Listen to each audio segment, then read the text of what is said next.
Hey everybody, back once again with another tier list of one of my favorite bands in the entire world. This time we're doing Opeth. Without further ado, we're going to make myself smaller and start going through each of their studio albums and putting them in their respective tiers according to my opinion. If you don't like it, I don't know what to tell you, subscribe anyway. Alright, let's do this. Alright, here we go. We got all 13 albums from Opeth so far in chronological order. We're going to start with their debut from 1995, Orchid. Now, a lot of people hold Orchid in high regard, and I don't really. I mean, I kind of understand why, but overall, it's very directionless. I only like a couple songs on here, like Forest of October is good, Under the Weeping Moon I go back to pretty often. I will say, in the Mist She Was Standing is a pretty solid track. It's just extremely long for its own good. I think the Abbey Road remaster that they just put out makes these songs sound so much better. But controversial take, but I'm going to put this in D. Why? Why am I putting it in D? Because I think they did everything on Orchid better on Morning Rise the following year. Morning Rise, I think, is a better record than Orchid in pretty much every way. The production quality is slightly improved, as well as the songwriting, but there's a lot more memorable stuff on here, a lot more stuff that I go back to. I love Advent. There's a musical passage about maybe 3 minutes into the song where the acoustic guitar goes easily one of my favorite musical passages that Opeth ever wrote. Love that song. I love The Night in the Silent Water. Nectar, I can give or take. Black Rose Immortal, I think it's just hyped up because of the fact that it's 20 minutes. And ain't nobody got time for that. I mean, it's a solid track. It's fine. There are a lot of pieces of it that I like, but it gets really old because it is too long. To Bid You Farewell, easily one of the best Opeth tracks ever. But overall, as an overall package, I'm going to put it in B. And after that, we got My Arms, Your Hearse, released in 1998. A big improvement from the first two, I would say. They got, I think Martin Lopez is the drummer. They got a new drummer who lasted until, I think, Ghost Reveries. Yeah, you just tell, the songwriting is a huge step up. Everything's a lot more focused and concise. Interesting about this record is the lyrics were written first and then the music. So it is a neat concept. It is tied together very well. It's not executed perfectly, but what is here I absolutely love. April Ethereal is easily one of my favorite Opeth songs. That melody that comes later on in the song,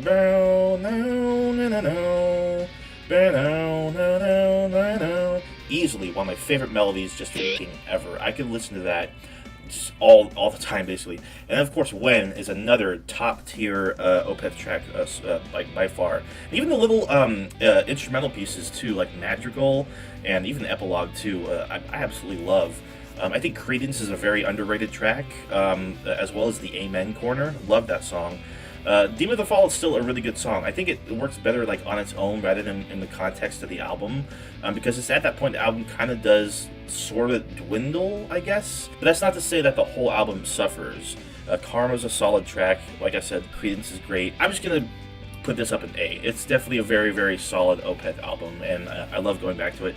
And like I said, the Abbey Road remasters of these three albums make them sound so much better than the original, especially Morning Rise and Orchid. Alright, time to get into the masterpieces, really. Still Life, released in 1999. This, for the longest time, was my favorite Opeth album. It still arguably is. I could probably make a case for it for myself. Literally every single song on here is fantastic. I would say maybe every single song on here is top 20, top 25 Opeth songs ever, apart from maybe White Cluster, which is still a fire track. But the way it opens up the album, the way it progresses, and then it goes into Godhead's Lament, it's got an edge to it, and there's a beauty. This is where Michael Ackerfeld's clean vocals really start to shine, and the production around it, while not perfect, it just makes the album really pop. Especially given the fact that on this album, their songwriting chops, they are there, and then they're just only perfected with Blackwater Park. Benighted is a gorgeous track, and then it goes into Moonlat's Vertigo, which is probably easily my favorite song on this album, if not one of my favorite, maybe top 3 favorite Opeth songs, period. Absolutely love that song from front to back. And of course, Face of Melinda, which is a fan favorite, which is another just beautiful, awesome track. And Serenity Painted Death, which is a heavy prog metal jam. I love it. This goes in S tier, no question whatsoever. And spoiler alert, Blackwater Park also goes in S because, what are you, stupid? Easily one of the best albums they've made. Everything gets compared to it because of how notable it is. It's really the benchmark when it comes to Opeth albums. It's not my favorite like it is for other people, but it's pretty goddamn close. I mean, come on, like some of their best songs, period, end up on here. Bleak, the title track, Harvest, and of course favorites like The Leper Affinity, The Drapery Falls. Underrated tracks like Dirge for November. The Funeral Portrait is pretty good. The special edition is what I really want to draw attention to because while on the standard edition you have Patterns of the Ivy 1, on the special edition you have Patterns of the Ivy 2, which is just gorgeous, as well as Still Day Beneath the Sun. If you haven't heard those tracks yet, please look them up. They're beautiful. Love those songs. Love going back to them. It's a shame they're not on Spotify. Blackwater Park goes up in S tier, period. After that we got 2002's Deliverance. Now, this is basically like Blackwater Park Part 2. It's not the same quality as Blackwater Park or Still Life, but it's, I mean, I'd even argue My Arms, Your Hearse. But there's still a lot here to love. I absolutely love the title track. I absolutely love Fair Judgment. A lot of the riffing in By the Pain I See in Others is great. I love the way that song progresses. A little too long, and I'm not just talking about the part that like it just cuts out and it's just whatever Michael's singing, like echoing, as well as Master's Apprentices, like some of the coolest riffs. Like it's a very solid album. I don't care too much for Wreath. I find that one to be a little bit forgettable, but not bad. And I love the little instrumental in the middle for Absent Friends.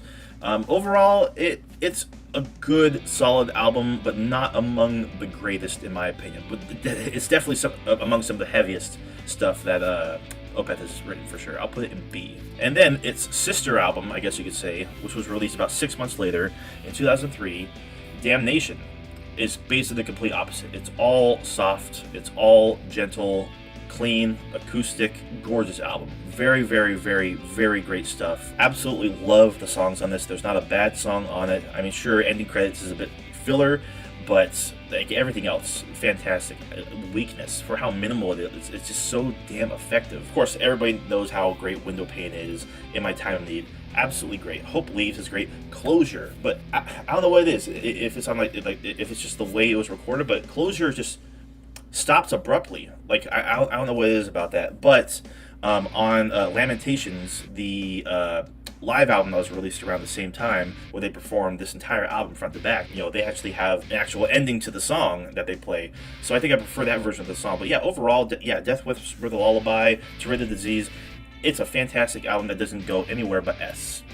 Also, if you're wondering, there's no order here. It's just, if it's in the tier, it's in the tier. Next, we got Ghost Reveries, and this is my favorite. I have to say, it's undeniable. The production is perfect, I would say. As a front to back listen, it's just so consistent, and I would say more so than Still Life and Blackwater Park. Like, I absolutely love this album. There's no bad songs on it whatsoever. Like, just sitting here, it's kind of hard to convey just how friggin' perfect this album is in many ways. Of course, everybody loves Ghost of Perdition, which is, I mean, yeah, obviously, but I really love Reverie, Harlequin Forest. That's probably my favorite song on here. It's so good. The way it progresses, the melodies, the harmonies, just absolutely excellent. I even love Atonement. Beneath the Mire is so damn good. And even the more softer tracks, Hours of Wealth, for example, even though it seems like more of like a little detour of the album, it's so welcome. Like when it gets to the minimal part. I mean, the same goes for Isolation Years too. Just real pretty, just really well done. Love this record to death. S tier. Then 2008, we got some of their heaviest stuff with the album Watershed. I will say Heir Apparent is probably my favorite Opeth song. I'll never forget the first time I heard it. Like, I'll never forget where I was and what I was doing. Incredibly heavy. Like, it's a pretty perfect Opeth song, even if like the outro is like different from the rest. But like, for some reason, it just fits and I like hearing it. Coil was something different because it brought in female vocals. Love that song. Love Burden. Just goodness gracious. As well as Porcelain Heart. I could give or take Hex Omega and Hessian Peel, but they're okay tracks. Loathing Seed is pretty good. Overall, as a package, it's not quite top tier for me, but it still has some of their best work. I'm going to put it in A. And then we get a weird U-turn when it comes to their discography and their material that they were working on. I mean, there's a lot that I do enjoy about Heritage, but just the production is very underwhelming. Like, there's a lot of quietness to it. There's not really much punch to any of these songs.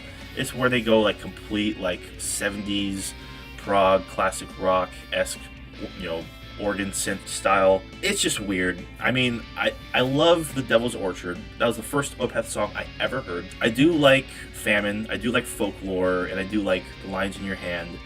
Everything else is very... I can give or take, honestly. I'm going to put Heritage in D. A few years later, in 2014, they released Pale Communion, which I think was a big step up in quality, like overall, production-wise, songwriting-wise.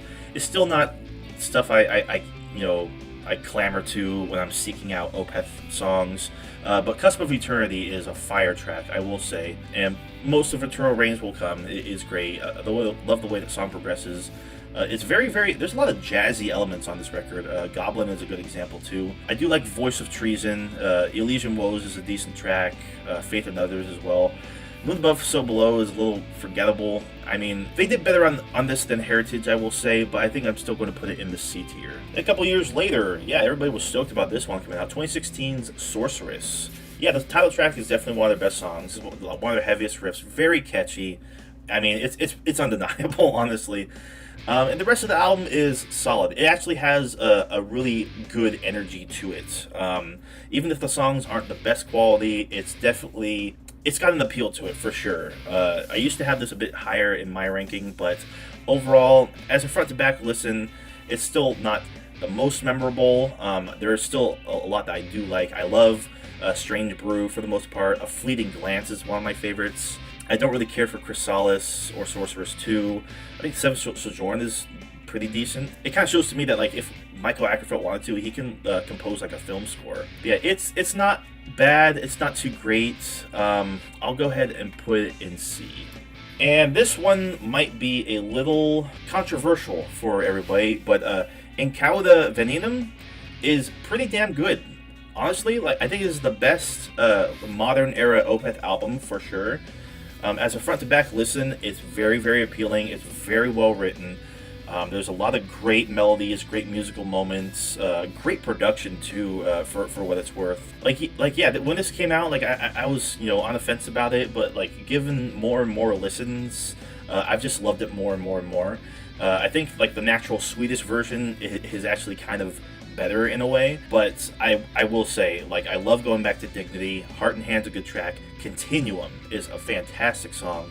Next of Kin is great. All Things Shall Pass is a great closer. I'm a sucker for Charlatan. That whole song was written on 3 bass guitars. Like, you can hear it. Really interesting song there. The Gerrither, like, narratively, I'm not exactly sure what the story of this album is. I actually never bothered to look into it. But the consistency of this album is what I really appreciate. It takes me back to, like, the consistency of Ghost Reveries or Still Life. So it's a really solid album that I think is very underrated in their catalog. I'm going to put this in A, honestly. So that's it. Yeah, no, that is 100% the entire tier list for you guys. Yeah. You got the S tier right there, A tier, the B tier, C, and D. Alrighty, what did you guys think of it? Did you hate it? Are you absolutely angry? Let me know down in the comments. If you liked this video or if you didn't, please subscribe, hit the like button. What albums would you put in what tiers? Stick around for more videos. I'll catch you guys in the next one. Whether or not you enjoyed it or not, it just doesn't matter. As long as you enjoy.